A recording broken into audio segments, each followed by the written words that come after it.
Okay, so welcome to मजो। सो आज है प्रॉब्लम सीरीज़ का पार्ट 3। सो आई होप जो प्रीवियस 2 पार्ट थे वो सब देख रखा होगा।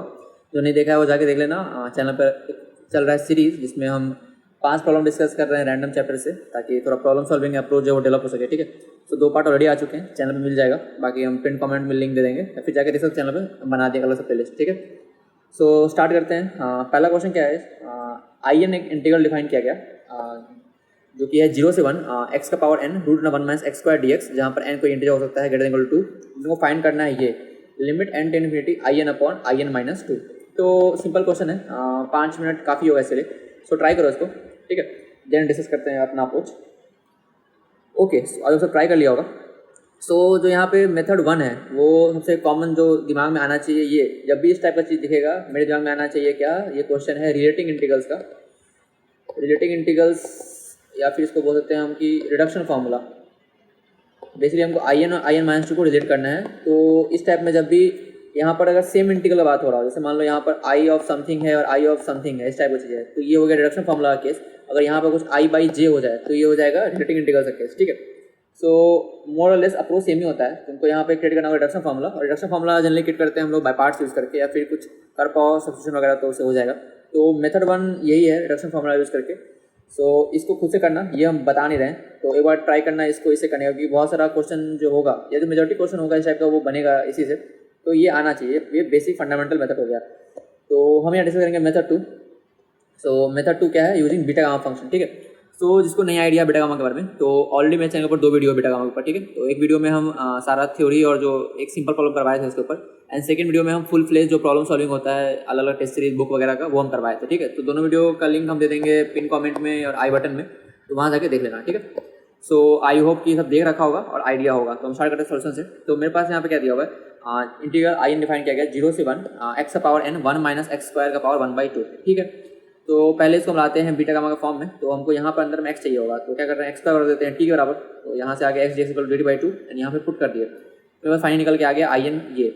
ठीक है, अब ये देख के क्लिक कर गया होगा, ये तो बीटा गामा का जो सबसे मोस्ट जनरल फॉर्म है वो है ये। तो हमें बताया था फॉर्मूला बीटा एन क्या होता है, 0 से 1 एक्स का power m minus 1 minus x का पावर n माइनस 1 dx। ठीक है, तो यहाँ से अगर इसको कंपेयर कर लोगे, m minus 1 is equal to n minus 1/2, तो this is m is equal to n plus 1/2, and यहाँ पर फिर n minus 1 is equal to half करोगे तो n इज इक्वल टू आ जाएगा 3/2। तो बस निकल के आ गया कि आई एन बराबर क्या दिया हुआ है, half of beta of n plus 1/2 और 3/2। ठीक है, और ये रिलेशन है बीटा एम एन का, बीटा का गामा फंक्शन से, beta m n is equal to gamma of m into gamma of n upon gamma of m plus n। ठीक है, तो मैं बस यहाँ तक ही निकल के आ गया। अब हमको चाहिए क्या, हमको चाहिए I n upon I n minus 2, यानी कि हमको n को रिप्लेस करना पड़ेगा n माइनस 2 से। ठीक है, तो n को रिप्लेस कर दिया n माइनस 2 से, बस क्या आ जाएगा, यहाँ पर पुट करो n माइनस 2 हो जाएगा n माइनस 1/2। हाँ, ये हो जाएगा half of beta of n minus 1/2 और 3/2। तो बस ये आ गया आई एन, ये आ गया आई एन माइनस 2। अब बस क्या करना है हमको यहाँ पर रेशियो लेना है इनका। तो limit n tend infinity I n upon I n minus 2, तो ये क्या हो जाएगा, तो पहले इसको एक्सपैंड कर लो, गामा फंक्शन हो गया, हाफ ऑफ से कैंसिल हो गया। अब यहाँ पे बस gamma n plus 1/2 gamma 3/2 by gamma of this plus ये, यहाँ ये कैंसिल हो गया 3/2, बस यहाँ पास क्या, gamma of n plus 1/2 gamma of n plus 2/2 by this quantity. अब एक कॉन्सेप्ट या फिर एक रिजल्ट बोल सकते हो, तो ये हम नहीं करवाए थे अपने बीटा गामा वीडियो में, तो इसको ऐड कर लेना अपने नोट्स में। ठीक है, काफ़ी हेल्पफुल रिजल्ट होगा ये। तो रिजल्ट क्या है कि limit x tend to infinity gamma of x plus alpha, ये हो जाता है gamma of x into x का अल्फा। तो काफ़ी इंपॉर्टेंट रिजल्ट है और काफ़ी हैंडी होगा ऐसे प्रॉब्लम में जहाँ पे वो लिमिट लेना पड़ेगा गामा फंक्शन का। ठीक है, तो इसको यूज़ कर लेना। तुम यहाँ इसको एक्सपैंड करके स्ट्रिंग लगा के भी कर सकते हो, लेकिन उसे लेनी पड़ेगा, पहले एक्सपैंड करो फिर स्ट्रिंग लगाओ तो टाइम लगेगा। डायरेक्टली रिजल्ट यूज़ करेंगे हम। ठीक है, तो इसको ऐड कर लेना। सो यहाँ पे जब लगाओगे इस प्रॉपर्टी को, पहले यहाँ देखो गामा ऑफ n/2 प्लस 2 है, तो वो पता है ना कि gamma of n plus 1 is equal to होता है n गामा ऑफ n। ठीक है, तो यहाँ पर इसको करोगे तो ये जाएगा n/2 प्लस 1 n/2, यहाँ से ये ऊपर वाला कैंसिल हो गया, अब बच गया ये चीज़। अब यहाँ देखो gamma of x plus alpha का फॉर्म है, ये हो जाएगा n/2 का पावर 1/2 और गामा ऑफ n/2। ठीक है, तो यहाँ वही कर दिया। सिमिलरली यहाँ भी कर सकते हो, यहाँ ध्यान दो gamma of n/2 minus half है, तो ये हो जाएगा गामा n/2, तो यहाँ भी आएगा, यहाँ हो जाएगा n/2 का पावर माइनस हाफ। तो भी अल्फा यहाँ पर है वो तुम यहाँ पुट कर देना पावर में, यहाँ से गामा n/2 कैंसिल हो गया, बच गया यहाँ पर n/2 का पावर हाफ और n/2 का पावर माइनस हाफ, ये ऊपर चला जाएगा, हो जाएगा n और n कैंसिल हो गया, बच गया बस 2/2, यानी हो जाएगा आंसर 1। तो इसे सॉल्व कर सकते हो इस चीज़ को। ठीक है, काफ़ी इजीली सॉल्व हो गया। तो मेथड 1 तो वही है रिडक्शन फॉर्मूला, लेकिन मेथड 2 बीटा गामा से काफ़ी शॉर्ट पड़ेगा और काफ़ी बार प्रॉब्लम सॉल्व कर सकते हो। तो जो यहाँ इंपॉर्टेंट आइडिया तो वही था कि पहले तो कन्वर्ट करना था बीटा गामा में, तो लिमिट देखते ही हिंट लगना चाहिए कि अगर लिमिट बस 0 से 1 जा रहा है और ये पूरा फॉर्मेट दिया हुआ बीटा गामा का, एंड देन ये रिजल्ट जो है ये काफ़ी हैंडी रहेगा, तो इसको जरूर से नोट कर लेना, ठीक है। सो फर्स्ट प्रॉब्लम हो गया, चलते हैं नेक्स्ट प्रॉब्लम पर। ओके, सो सेकंड प्रॉब्लम क्या है, ये एक मेंस का PYQ है और ये सबसे होना चाहिए यार, वो कर लेंगे सब। सो क्वेश्चन क्या है कि एक मैट्रिक्स डिफाइन किया है, वो भी 2+2 का मैट्रिक्स है, और उसमें पूछा है कि सम ऑफ डायगोनल एंट्रीज बताना है जब इसको रेज करेंगे पावर 13 पे, यानी पावर 13 जब होगा उसके डायगोनल एंट्रीज का सम क्या होगा वो बताना है तुमको निकाल के, ठीक है। वो बेसिकली दिया हुआ 3n तो बताना नहीं क्या होगा, तो काफ़ी इजी क्वेश्चन यार, सबसे होना चाहिए। 5 मिनट टाइम दो एंड ट्राई करो इसको, ठीक है। सो हम डिस्कस करते हैं सॉल्यूशन। तो यहाँ पर मेथड 1 क्या होगा कि हम यूज़ करें केली-हैमिल्टन थ्योरम का। यहाँ अगर बनाओगे तो a² minus trace of a plus determinant of a equal to into I equal to 0 होगा। तो यहाँ पर तुम करोगे, फिर यहाँ पर मैनिपुलेट करोगे तो आ जाएगा। तो ये ट्राई करना खुद से, हम ये नहीं करवा रहे। हम यूज़ करेंगे यहाँ पर आइगन वैल्यू का कॉन्सेप्ट, तो वो भी हम बता चुके हैं चैनल के ऊपर, तो यहाँ पे देखना आई बटन लिंक दे देंगे हम, 2 वीडियो चैनल के ऊपर, ठीक है। सो फर्स्ट वीडियो में हम यहाँ पर थ्योरी डिस्कस किए थे related eigen value, and second video में वही प्रॉब्लम सॉल्विंग एडवांस के PYQ वगैरह हमने दिखाया सॉल्व करके, तो वो दोनों देख लेना, काफ़ी हेल्पफुल रहता है प्रॉब्लम सॉल्विंग में, तो उसका यूज़ करेंगे यहाँ पर, ठीक है। सो मेरे पास मैट्रिक्स दिया हुआ है एक, तो हम वीडियो बताए थे कैसे निकालते हैं आइगन वैल्यू 2+2 का और 3+3 का। तो काफ़ी सिंपल है, ये क्या होगा, ये हो जाएगा लैम्डा का स्क्वायर माइनस ट्रेस, यानी हो जाएगा 3 लैम्डा एंड प्लस डिटर्मिनेंट, ये हो जाएगा कितना -3 2 -3 इक्वल टू 0। अब इसका रूट निकाल लो यहाँ से, तो रूट निकालोगे तो एक आ जाएगा रूट में पास ये 3 + √3/2, दूसरा आ जाएगा 3 - √3/2, 2 रूट निकल के आ गया। अब इसको थोड़ा मैनिपुलेशन करते हैं, यहाँ से हम ध्यान दो तो √3 कॉमन ले लें, तो क्या हो जाएगा, ये हो जाएगा √3/2 प्लस i/2। ये देखिए क्या करना चाहिए कि 30-60 का रेशियो है साइन कॉस वाला, यहाँ से कन्वर्ट कर देंगे इसमें, वो पता है ना, e का पावर आयोटा इक्वल टू क्या होता है, cosine theta plus iota sine theta. अब cos of t√2 का होता है, थीटा होता है π/6 के बराबर, तो भाई यहाँ पर कर दो √3 e पावर π/6, और यहाँ पर नेगेटिव चाहिए तो √3 e पावर -π/6, दो निकल गया, नहीं जो लैम्डा 2 आइगन वैल्यू था वो निकल गया मेरे पास इस फॉर्म में। ऐसा क्योंकि वो आगे मालूम चलेगा। अब हम बताए थे प्रॉपर्टी आइगन वैल्यू वीडियो में कि अगर मेरे पास किसी मैट्रिक्स का ए का अगर आइगन वैल्यू λ1 λ2 है, तो अगर हम पावर रेस कर दें n, यानी कि अगर a का पावर n कर दें तो आइगन वैल्यू हो जाएगा λ1 का पावर n λ2 का पावर n। बस यूज़ करेंगे यहाँ पर a का पावर 13 क्या हो जाएगा, λ1 13 और λ2 का पावर 13, ये हो गया इसका आइगन वैल्यू, ठीक है। अब हमें पता है ट्रेस क्या होता है, ट्रेस ऑफ किसी मैट्रिक्स का ट्रेस होता है उसके आइगन वैल्यूज़ का सम, ठीक है। यहाँ हो जाएगा ये 13 हो जाएगा λ1 13 प्लस λ2 13। अब λ1 हमको मालूम है यहाँ से, वो क्या है, ये है, इसका पावर 13 रेस कर दो एंड इसका पावर 13 रेस कर दो, तो √3 का पावर 13 हम बाहर निकाल दिए, यहाँ बस बच गया e का पावर आयोटा। अब यहाँ बोला 13π/6 और प्लस e का पावर -13π/6 और बाई 2। अब यहाँ 2 से मल्टीप्लाई कर दिए, क्यों, क्योंकि हमें पता है कि जो कोसाइन थीटा होता है वो क्या होता है, वो होता है e का पावर थीटा प्लस e का पावर -2 यहाँ 2 से मल्टीप्लाई किए, 2 से डिवाइड कर दिए, ये क्या आ गया बेसिकली cos 13π/6, ये क्या हो गया cos 13π/6। अब ये हो जाएगा और यहाँ 2 बाहर आ जाएगा, तो यहाँ हम √3 को ब्रेक कर लेते हैं, 3 का पावर 13/2 है, इसको लिख लेते हैं 12 + 1, ये हो जाएगा 3 का पावर 6 इंटू √3 इंटू 2, जो कि यहाँ बस आ गया, और ये हो गया cos 13π/6। अब इसको लिख सकते हैं 2π + π/6। अब यहाँ को बताया 2π मतलब यहाँ आ गया प्लस के इतने फर्स्ट पॉइंट में आ गया, यानी कि ये पॉजिटिव होगा, यानी cos π/6 √3/2, 2 कट गया, यहाँ ये मिलके कंप्लीट हो गया 3, और 3 इंटू 3 का पावर 6 इक्वल टू 3 का पावर 7, और n दिया हुआ 3 का पावर n इक्वल टू 3 का पावर 7, n इक्वल टू आ गया 7, ठीक है। अगर आइगन वैल्यू कॉन्सेप्ट मालूम है तो काफ़ी जल्दी सॉल्व कर लोगे, ट्राई करना केली-हैमिल्टन से भी हो जाना चाहिए, लेकिन मेरे ख्याल से ज़्यादा जो टूल मेथड है वो तो हमारा यही वाला है, आइगन वैल्यू का मेथड है, ठीक है। सो चलते हैं नेक्स्ट प्रॉब्लम के ऊपर। ओके, सो थर्ड प्रॉब्लम क्या है, find a close form of. तो ये थोड़ा सा अच्छा क्वेश्चन है और थोड़ा इन्वॉल्व क्वेश्चन, ठीक है। इसमें 15 से 20 मिनट लग जाएगा, थोड़ा कैलकुलेशन हेवी भी है, कॉन्सेप्ट काफ़ी इजी है लेकिन थोड़ा कैलकुलेशन हेवी है, तो थोड़ा इसको टाइम देके पेशेंस से करना, ठीक है। सो आई होप ट्राई कर लिया होगा। सो चलते सॉल्यूशन के ऊपर। तो यहाँ देखो मेरे पास क्या है, सिग्मा n = 1 से इन्फिनिटी n का स्क्वायर n + 1 का whole square 2n + 1/4 n factorial. अब जब भी तुमको n फैक्टोरियल दिखेगा डिनोमीटर में, तो तुमको हिंट लगना चाहिए e का पावर x का एक्सपांसन, मोस्ट प्रोबेबली ये हो रहा होगा। एक तो n फैक्टोरियल दिख गया, ऊपर से मुझे दिख गया कि लिमिट जा रहा है इन्फिनिटी तक, तो 90% चांस है कि वो सॉल्व हो रहा होगा एक्सपोनेंशियल से। कुछ केसेज में हो सकता है कि वो टेलीस्कोपिक भी बन जाए, टेलीस्कोपिक भी लग सकता है, लेकिन 90% केसेज में क्या होगा, फैक्टोरियल देखे तो तुम्हें हिंट लगना चाहिए कि ये पक्का, इन्फिनिटी देख लगना चाहिए कि ये पक्का e का पावर x का एक्सपांसन की तरफ हिंट कर रहा है, ठीक है। सो अब यहाँ पहले क्या करते हैं, थोड़ा सिम्प्लीफाई करते हैं ताकि हम सिर्फ फैक्टोरियल का टर्म थोड़ा सेपरेट कर पाएँ। तो यहाँ देखो थंब रूल क्या है, whenever you see factorial in denominator and summation going to infinity, it should give you hint of expansion। भाई जो बताया तुमको वहाँ पर कि कहीं लग रहा होगा, 90% केस में लग जाता है ये। सो यहाँ पहले क्या कर रहे हैं, इस पूरे को हम मल्टीप्लाई करके ऐसे एक्सपैंड कर लेते हैं, ऐसा कर लिए n/4n फैक्टोरियल, ठीक है, यहाँ तक कर लिए। अब हम चाह कह रहे हैं कि थोड़ा ये सिम्प्लीफाई हो, सेपरेट हो पाए, तो हम क्या कर सकते हैं इसके लिए, तो अगर हम इन सबको ब्रेक कर दें, इंडिविजुअल ब्रेक कर दें, ये बाई ये, फिर ये बाई ये, फिर ये बाई ये, फिर ये बाई ये, तो क्या हो जाएगा ट्वाइस ऑफ सिग्मा एन का पावर 4/4 n फैक्टोरियल, फिर यहाँ हो जाएगा n³/4 n फैक्टोरियल, फिर यहाँ n स्क्वायर, फिर ऐसे हो जाएगा। अब ध्यान दोगे तो यहाँ पे कौन पैटर्न फॉलो हो रहा है, क्या सिग्मा n = 1 to ∞ है, n का पावर कुछ k है बाई 4 n × n फैक्टोरियल, ठीक है। यहाँ कुछ अल्फा बीटा गामा चेंज है, कोई दिक्कत नहीं है, यानी हमको इस टाइप का पैटर्न जनरेट करना पड़ेगा, ठीक है। अब ये देख के तुम्हारा क्लिक करना चाहिए कि ये हम जनरेट कर सकते हैं, कैसे करेंगे वो देखते हैं। तो हम पहले मान लेते हैं ये S4 है, ये S3 है, ये S2 है, ये S1 है, ऐसा मान लिए हम, ठीक है। तो मेरा जो ओरिजिनल सम है ओमेगा वो क्या है, वो है वैसे S1 + 4S2 + 5S3 + 2S4, ठीक है। ये तो हो गया, यहाँ तक कुछ किए नहीं हाई फाई, काफ़ी सिंपल था। अब हमको पता है कि e⁻x का एक्सपांसन क्या होता है, 1 + x⁻1 factorial, x² 2 factorial plus x³ 3 factorial up till infinity जाएगा। अब इसको हम कन्वर्ट करते हैं समेशन फॉर्म के, मेरे पास सब कुछ यहाँ पर समेशन के टर्म्स में, ठीक है। तो इसको लिखते हैं n × x⁻n−1/n फैक्टोरियल, बेसिकली क्या है, ये कट के हो जाएगा n-1 फैक्टोरियल। तो उसको अलग से ऊपर क्यों रखा है, क्योंकि मेरे पास यहाँ ऊपर में टर्म्स है ना n के, इसलिए ऐसा किया हुआ है, ठीक है।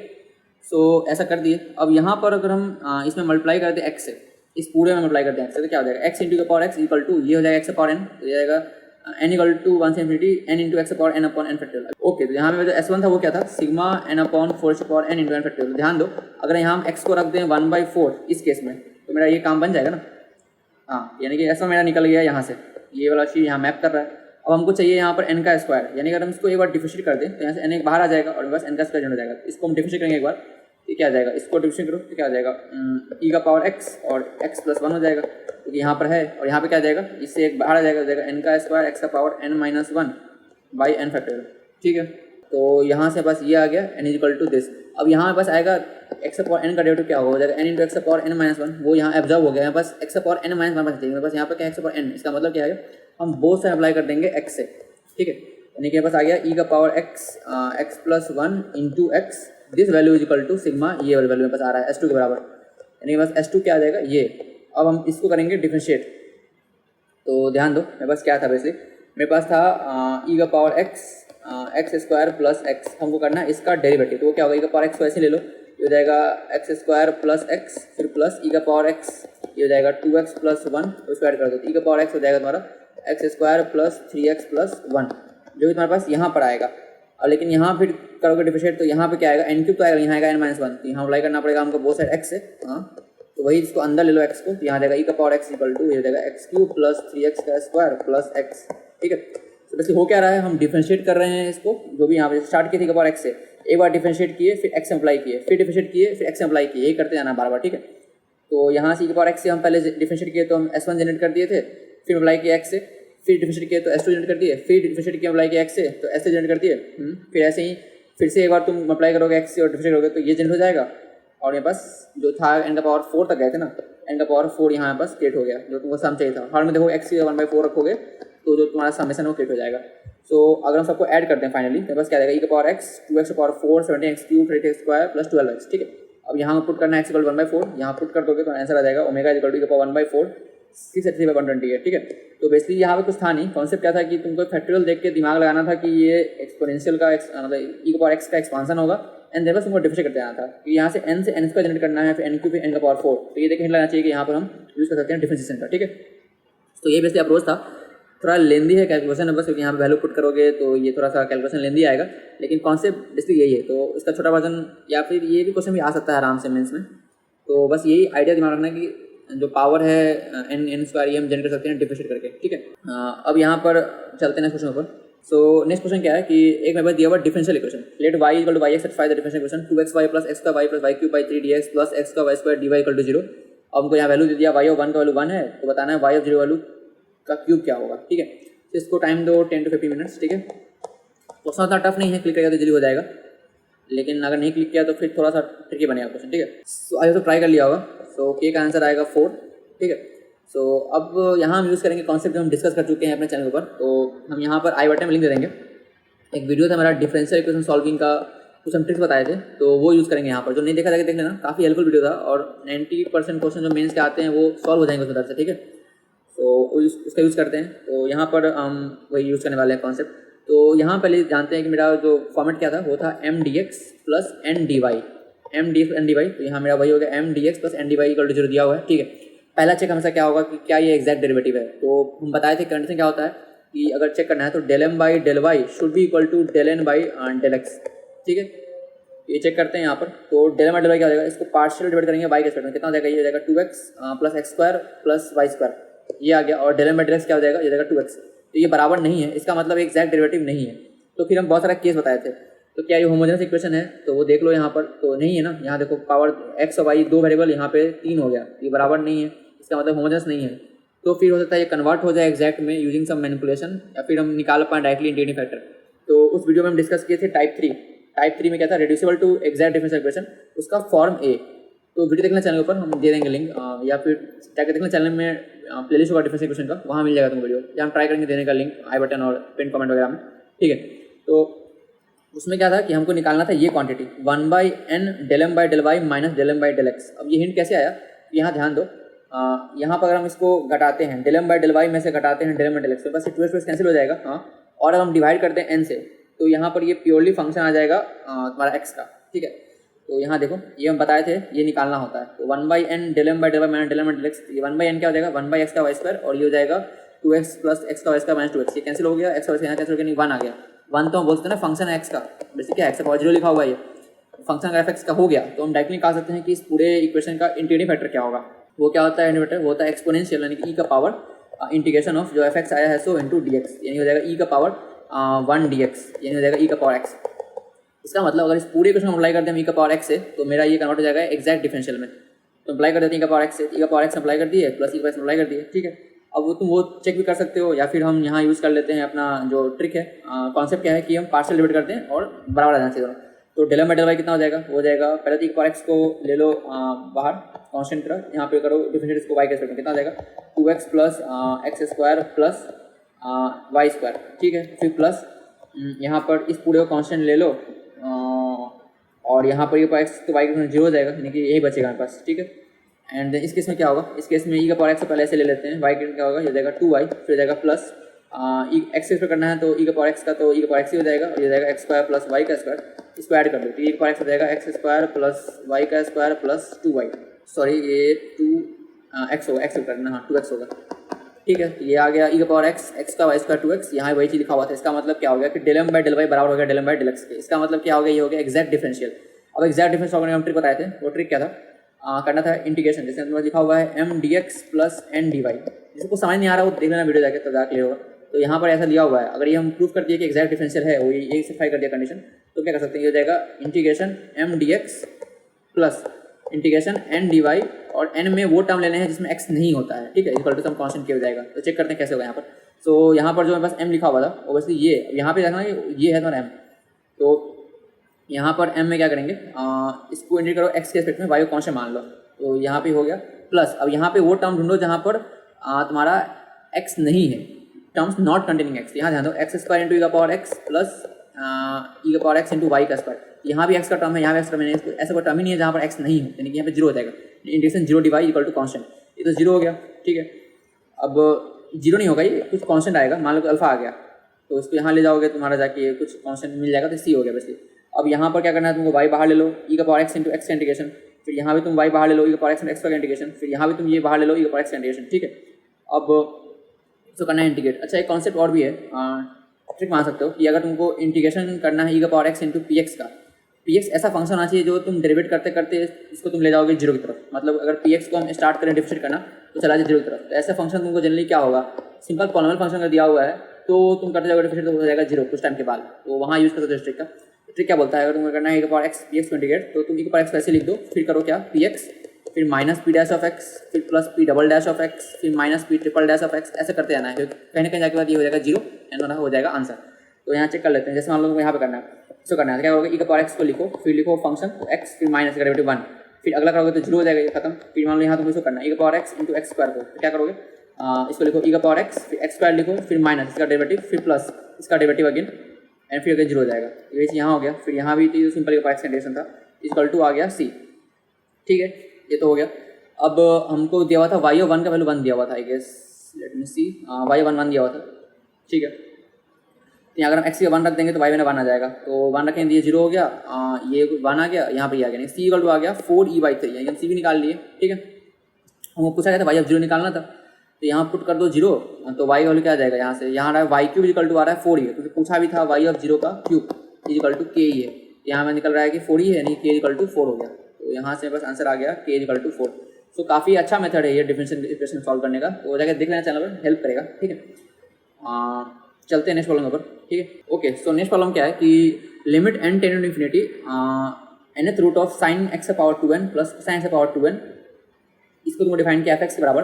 तो बताना है number of points of non derivability in -2 pi से 2 पाई, इसको नहीं दिख रहा हो, -2 बाई 2 पाई। ठीक है, तो इसको ट्राई करो 5 to 10 मिनट्स। ईजी क्वेश्चन ही है, लेकिन अगर एक कॉन्सेप्ट पता होगा तो और आसानी सॉल्व कर पाओगे, तो काफ़ी होगा इसके लिए।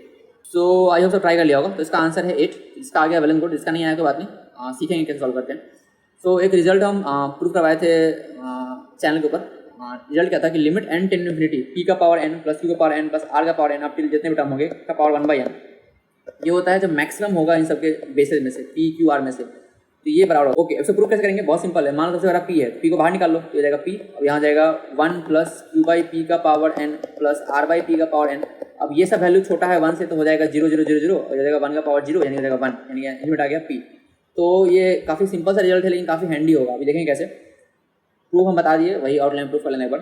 तो यहाँ पर वही अप्लाई करते हैं। तो मेरे पास क्या लिखा होगा basically, limit n to infinity sine square X का power n plus cosine square X का पावर n का होल पावर 1/n। ठीक है, तो यहाँ पर फॉर्मेट हो गया, p का पावर n है, q का पावर n है, तो ये हो जाएगा मैक्सिमम ऑफ p और q, यानी कि साइन स्क्वायर एक्स और कोसाइन स्क्वायर एक्स। अब यहाँ दिमाग लाना पड़ेगा थोड़ा कि ग्राफ कैसे बनेगा।